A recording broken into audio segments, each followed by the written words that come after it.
So this is another easy, quick, one skillet meal. Nothing bad about that.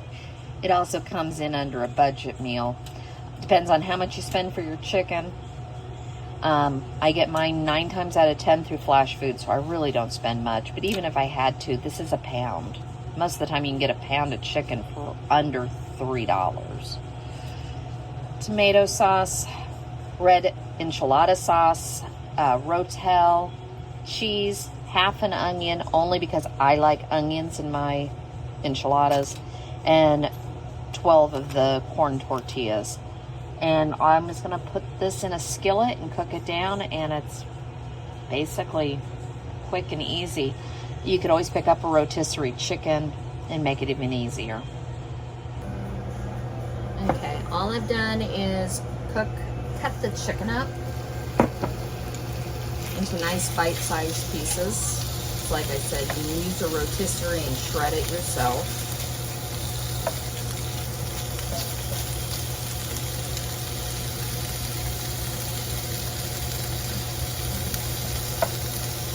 Get into an even layer and just get it cooked. At this point, I am going to throw some garlic, some salt, and some pepper. But season it any way you want.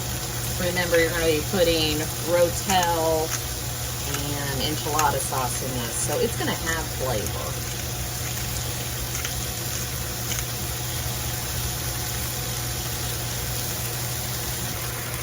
Now that we've got the chicken going, I'm just going to add the 1 onion. When I eat enchiladas, I usually get, at the restaurant, I get always get 1 cheese enchilada. For some reason, it's my favorite. And the onions in there are, I think they're raw most of the time. So it gives you that little bit of a bite. So I'm not going to cook these too much. I'm just going to cook them a little bit.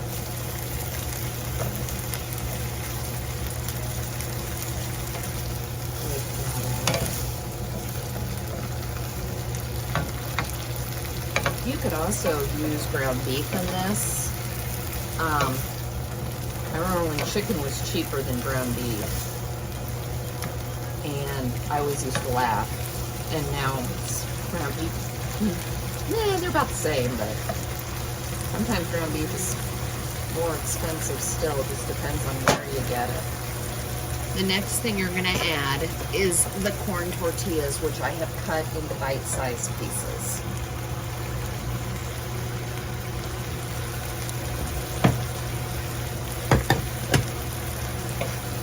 You just want to cook the corn tortillas for a few minutes in the oil, and that's why I'm doing it this way.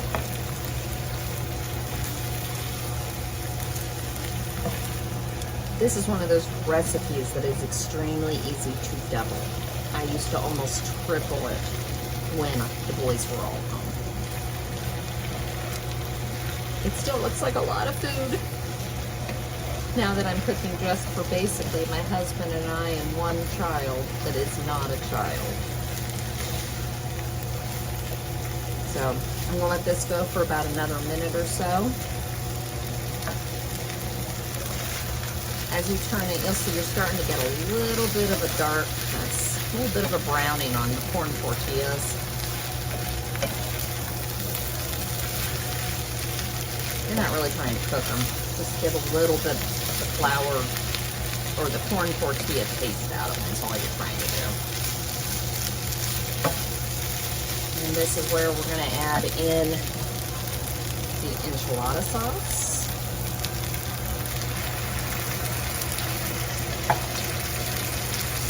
Rotel tomatoes. If you can't get your kids to eat tomatoes, do green chilies at this point. Or add extra tomato sauce. I still have one that tells me he hates mushrooms, but if I bought any other type of spaghetti sauce other than mushroom flavored, he'd tell me I buy the wrong one. He doesn't like the texture of the mushrooms. He likes the flavor of them though.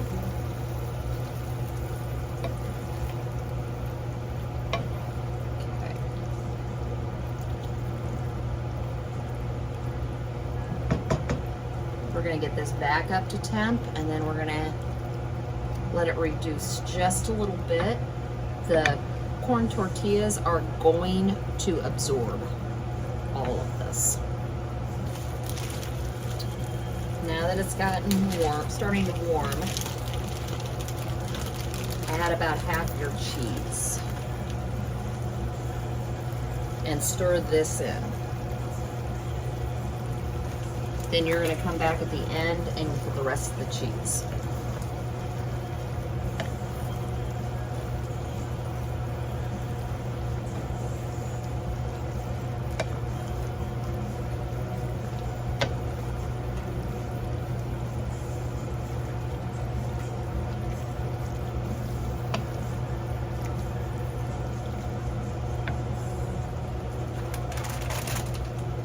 All the other cheese I put in there is all nice and melty, and now we're going to add the final amount.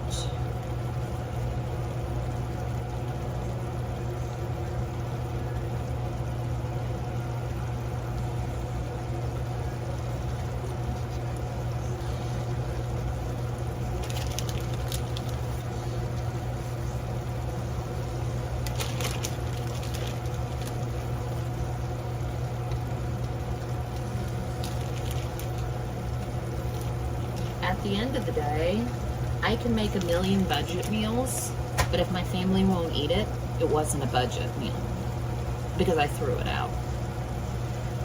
So that's where I had to get creative. So I had to take all the food that they liked and find ways to make it fit the budget. And there's times we eat steak, and I'm not going to say we don't. And there's times when we eat shrimp, because I love shrimp scampi, and so does my husband. But at this point, we're also not buying for 4 big boys. So those were treats. Those were birthday meals. They were whatever it needed to be able to afford it at the time. So we might eat a couple of these that week so we can get the shrimp. Most of the time it was because it was on sale. So I made it fit the budget if it was on sale. You can top this with lettuce, avocado, sour cream, but standalone it's pretty good as well.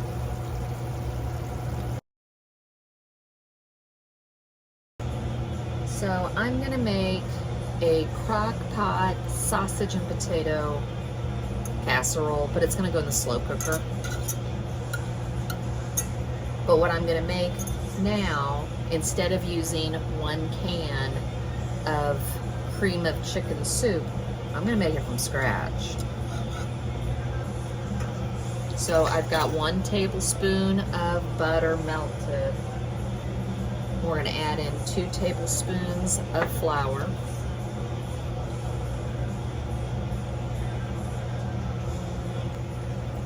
So after you've got the flour in, just go ahead and mix.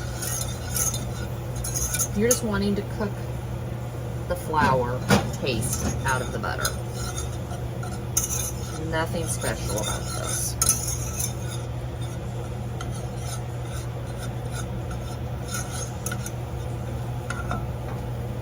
And you're going to put in, I didn't pull the cap on this, 1 cup chicken broth, chicken stock. You can make this with water. Most recipes actually call for it with water and then bouillon, but I go ahead and put a little bit of bouillon in it, and I use stock.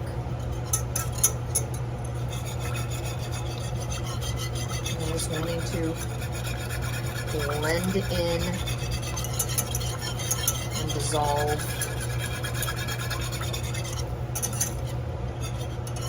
It really doesn't take anything to get them to break apart and dissolve. Into this, you're going to take 1 cup milk.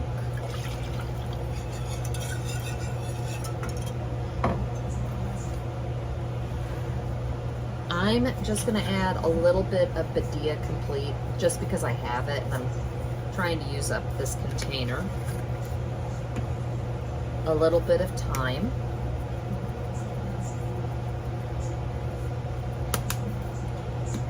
And the final thing that I add in, and I'm trying to use this up also, and it's may never go away is chicken bouillon. And this is just to add a little more flavor to it. About a teaspoon at the most.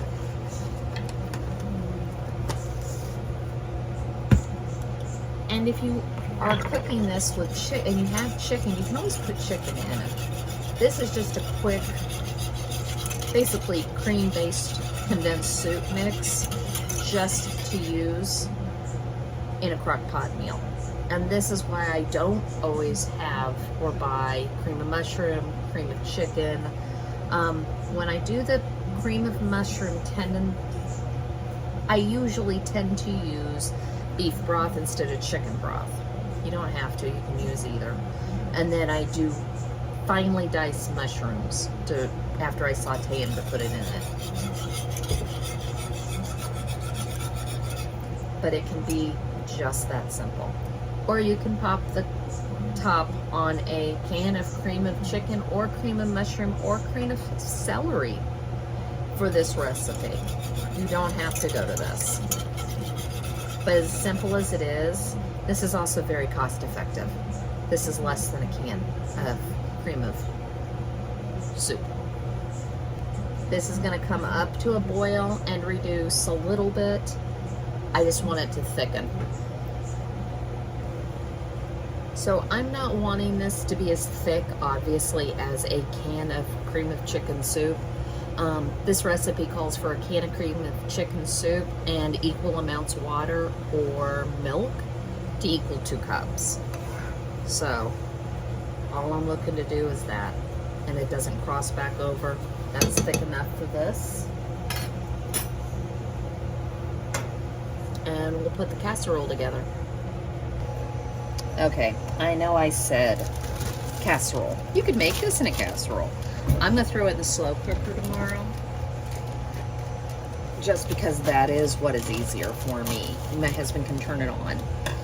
I just have a bag, and these are the ones I got with the southern style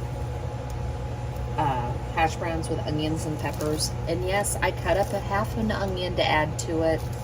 I like onions, so toss that in. Take your favorite smoked sausage. Like I said, I told you I put some more onions in there. I like onions. I know a lot of people don't, and I get it. I like onions. So, we're just gonna mix this together. Nothing difficult. And like I said, you can make this as a skillet meal also. Just a different variation. Take this and pour this over the top.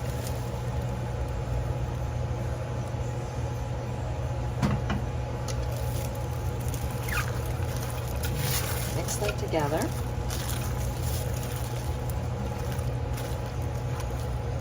Now at this point, you can put cheese in here. On the cheese issue, I prefer to wait till tomorrow.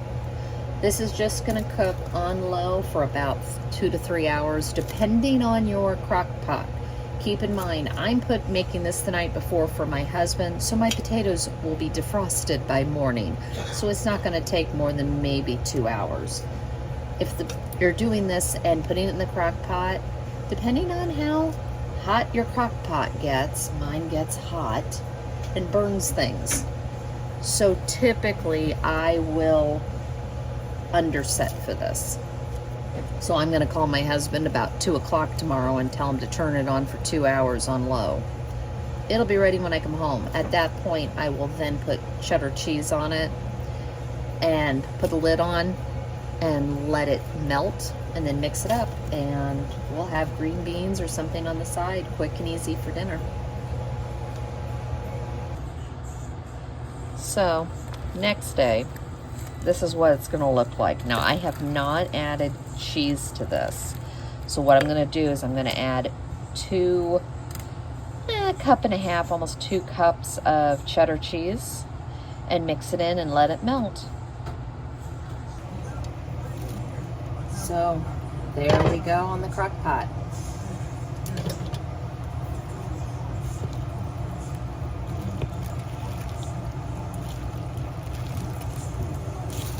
cheesy sausage and hash brown casserole or slow cooker meal. Best thing, it didn't heat the house up. And it almost looks like I used Velveeta, and we know I didn't.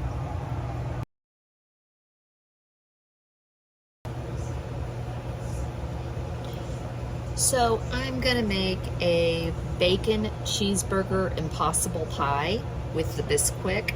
I found the biggest box of Bisquick I think I have ever seen in my life in my pantry, which means a boy had to have brought it home for pancakes. It's literally the only thing I can think of. So I got a good deal on bacon. So I'm just going to use some. This is about 3 strips. And I'm going to cook this down. I have a pound of ground beef. I think it calls for 2 eggs, Bisquick, a little bit of milk, cheese, quick, easy. And this fits the budget. This is also good for leftovers. I take this in my lunches. It's just really, really easy to do. And then it warms up well, it travels well. Pretty easy. So once you get the bacon cooked, just get it into another container and drain off the grease. Now I'm gonna leave the grease in the pan because I gotta cook ground beef anyways, and this will just add extra flavor. And then we're gonna drain the grease from the ground beef.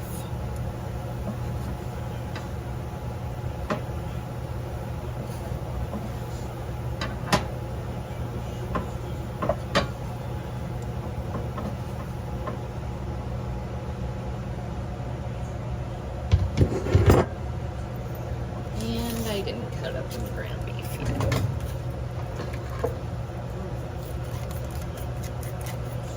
When I buy my ground beef, I usually freeze it in 1-pound packages.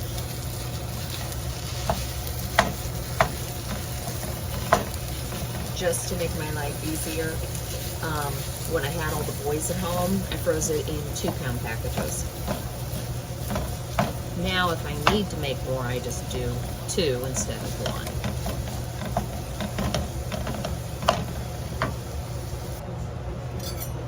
1. I also chopped up an onion, and I'm just going to toss that in there. And then we're going to get this ground beef browned. Onions cooked down a little. And then we'll drain it. So while the ground beef is cooking, as you can see, I'm not joking, I have the biggest box of Bisquick. It makes 145 pancakes. Somebody bought this. And it was not me. So this is very simple. It is a 1/2 cup of Bisquick.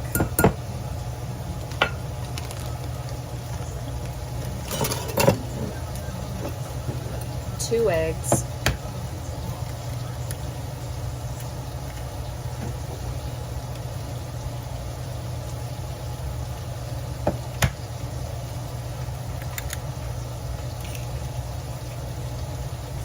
So I will admit, back in the day, this, I'd have to cook 2 of them. But it's still budget friendly. And just whisk it up.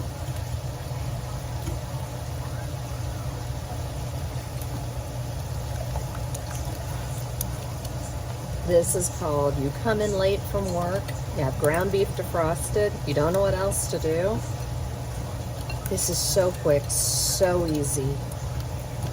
You heat your oven up 400. Once you get the ground beef cooked, it's 20 minutes. And then all you're gonna do is also add some shredded cheese. And I've even done this where I haven't gotten this, all the little bits whisked in. It still turns out. back to this bag of Bisquick. I guess I'm going to be making some Bisquick recipes. My oldest hates Bisquick. Oh, he dies every time he talks about his mother and Bisquick. I don't know, I guess I went through a phase when the kids were little. By the time our oldest two were 9 is when we had the baby. So we've got 9 years between the oldest and the youngest.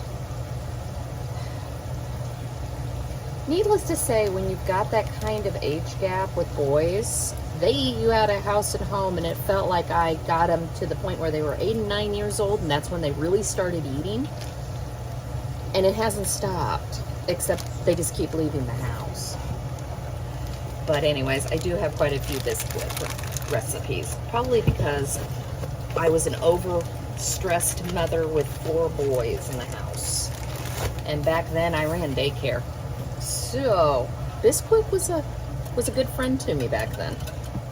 I'll have to see which recipes we can pull out. So once you get the ground beef really drained, and then I took a paper towel once I had it in here and pushed down on it just to get whatever extra grease. This was a higher fat ground beef. Put the bacon on. Spray your cooking dish. This stuff won't stick on the bottom, but man, the topping will stick.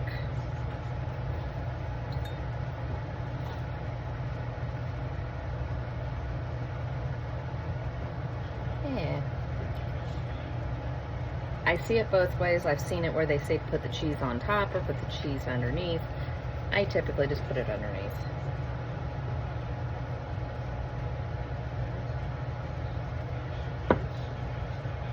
You can add as much as you want. You do not have to do what I'm doing. Add the topping.